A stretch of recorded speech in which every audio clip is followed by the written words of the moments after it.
AITA for giving my granddaughter a DNA test. This is about my granddaughter Lindsay.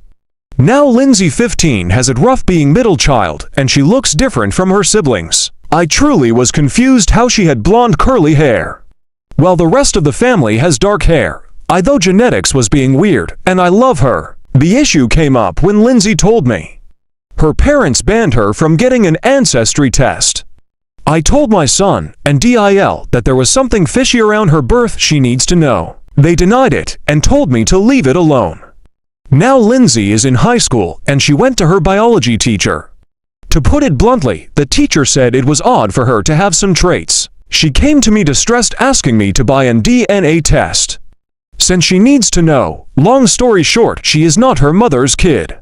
My son got someone else pregnant and her bio mom gave her up. This has blown up the family. While Lindsay is pissed to being lied to, I am getting a ton of heat for getting her a DNA test. Now they won't talk to me, which is making Lindsay even more mad at them. Edit, because I have answered this multiple times. They were on the other side of the country when she was born, and I met Lindsay when she was about 6 months old. Really not hard to hide the whole thing. Edit 2, I am confused why a lot of Redditors are treating this like she is 5 and not 15. All I did was buy it. She did all the paperwork and shipped it. It's not hard. And what you guys think and advise for OP's situation? What would you do if you're on her situation? Let me know on the comment section. Now let's go to the top 3 comments on community comment section. What's their opinion about this? From Shake_Spear for 23 NTA.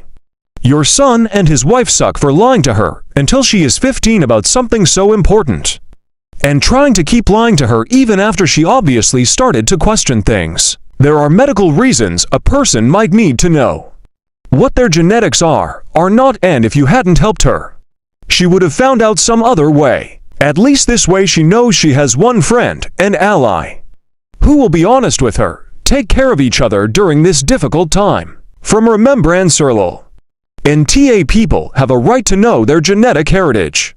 Lying about adoption is linked to increased suicidal ideation, anxiety, and depression.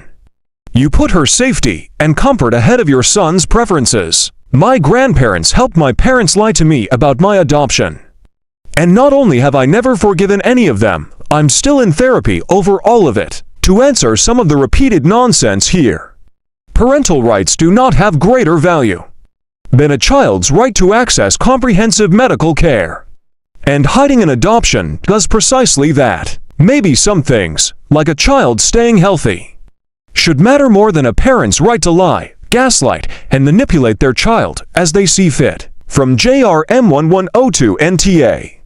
If you had done this simply to satisfy your own curiosity, then that would be different. But you are helping your granddaughter do something that she herself wanted to do. You're getting heat because her parents are mad at being found out, not because you're actually in the wrong. And here's our next story. AITA for not telling my boyfriend I own the building we live in. Hi, obviously a throwaway for privacy. Also, I am new to posting, so I hope I do this correctly. When I was 18, my dad gifted me a house with 2 stories. I am extremely thankful. We are not upper class, but my dad bought this house for a cheap price a long time ago. It was his grandmother's cousin's house. I know that this was an extreme privilege, and I am forever grateful for this. The layout of this building is like an apartment, but it is a house, so basically, each story has its own separate entry, its own kitchen and bathroom. I live upstairs while I rent out the downstairs. My boyfriend, 25 male, moved in with me about 3 months ago, and we have been together for 6 months. I have not asked him for money, neither for utilities or to pay me any rent. The only thing he contributes to is groceries that we split 50/50ths. I have not brought up that I own the building, as it is not something I tell many people. If people ask me, I of course tell them that I own it. But if they just assume I am a renter, then they can believe that. The topic of a landlord, the renter downstairs or the owner of the building, has not been something we have talked about. This last Tuesday, the renter came up to tell me that her freezer has stopped working. I answered the door, and my boyfriend heard us talking, I suppose. I went downstairs to take a look, and we came to the conclusion that she would buy a new one.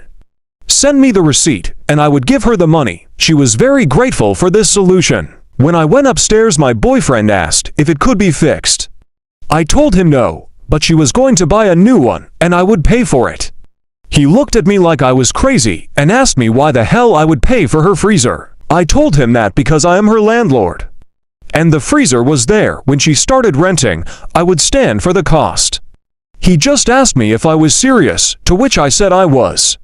He began screaming at me, asking him why the hell I would hold this information from him and that I was an evil person. I said I was sorry for not telling him.